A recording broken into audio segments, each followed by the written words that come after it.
Bad hard water stain. Took a cloth, doused it in vinegar, mixed around, got it completely coated in vinegar. And I'm going to wrap it around the surface that I want to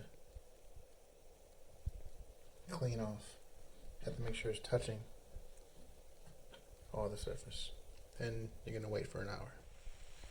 1 hour later, let's take a look. The stains are still there.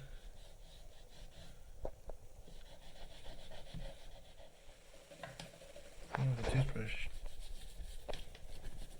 comes off a little easier.